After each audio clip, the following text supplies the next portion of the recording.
Bonjour et bienvenue au hameau de Piandivol, c'est ça? Piandiwal. Piandivol, avec Antoine Joseph Salviani. Salviani qui nous a invités, et également Johanna qui est photographe. On va parler de tous ces artistes dans quelques instants. Alors Antoine, on peut peut-être parler un petit peu de cette exposition qui a lieu en pleine nature. C'est magnifique. Comment vous est venue cette idée? Alors cette idée, c'est une idée qui remonte à quelques années. Et donc nous avions décidé avec Johanna de présenter chaque année une exposition en plein air sur le domaine. Alors c'est caractéristique de le faire comme ça en pleine nature. Ça met justement de la lumière sur les œuvres. C'est une idée qui est lumineuse. Oui, c'est très important parce que d'une part, le cadre s'y prête et comme nous sommes près de la nature, je crois que c'était l'endroit idéal pour ce type d'exposition.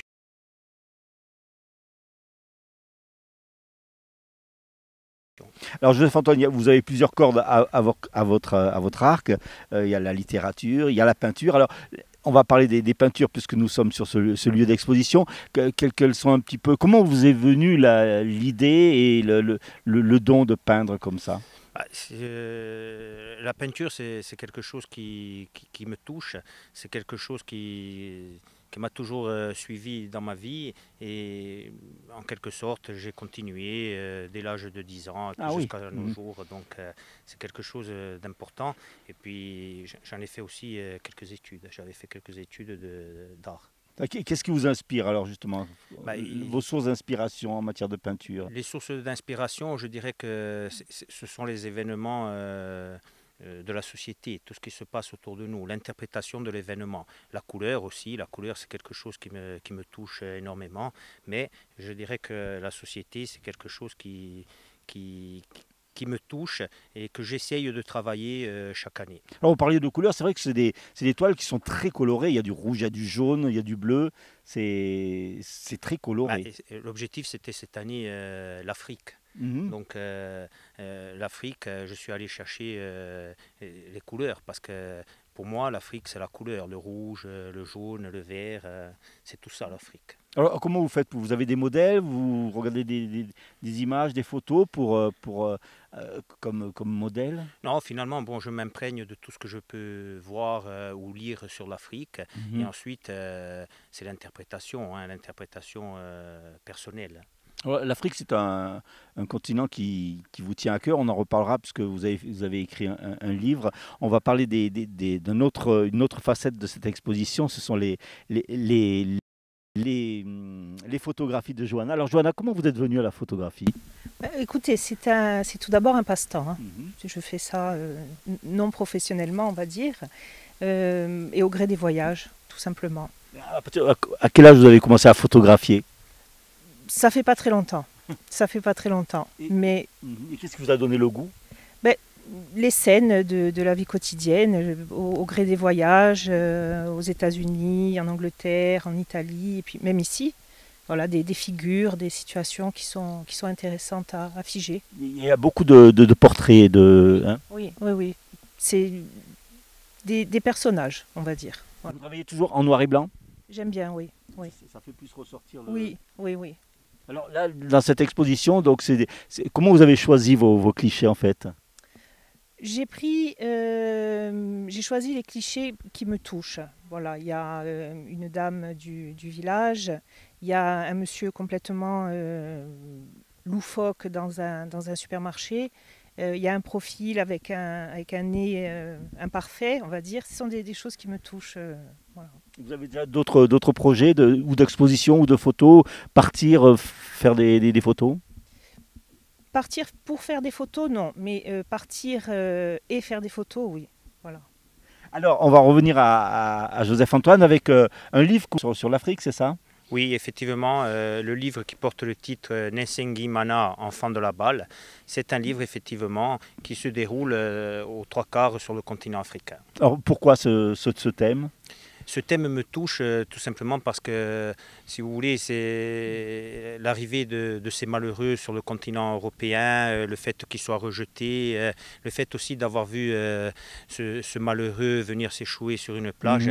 Tout cela a fait qu'il y a eu un déclic par rapport à tous ces événements et je me suis dit que bon, il fallait essayer d'écrire quelque chose. C'est un roman, c'est ça? C'est un roman, effectivement. C'est un roman avec une jeune femme et deux garçons de 10 et 11 ans qui entament un périple avec comme objectif de quitter la misère, de quitter la violence, de quitter tout cela, avec comme point de départ Kigali.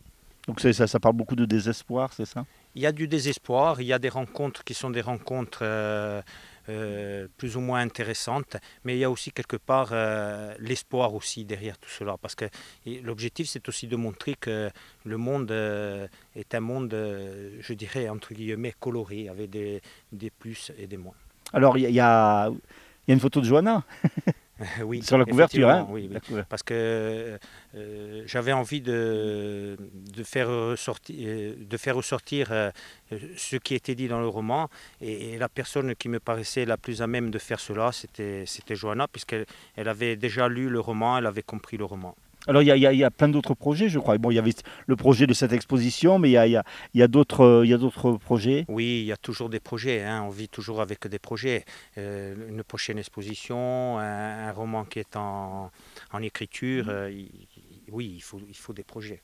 On rappelle que vous êtes enseignant, c'est ça? Oui, je suis enseignant au lycée Paolo Vincenzini à Bastia. Et donc vous trouvez quand même le temps, parce que enseignant c'est très prenant, vous arrivez quand même à trouver le temps de faire ou des poésies, vous avez fait des poésies aussi, oui, une pièce de théâtre. Une pièce de théâtre, oui. C'est un peu ma passion, hein, et donc j'essaye de trouver le temps, je trouve le temps pour cela.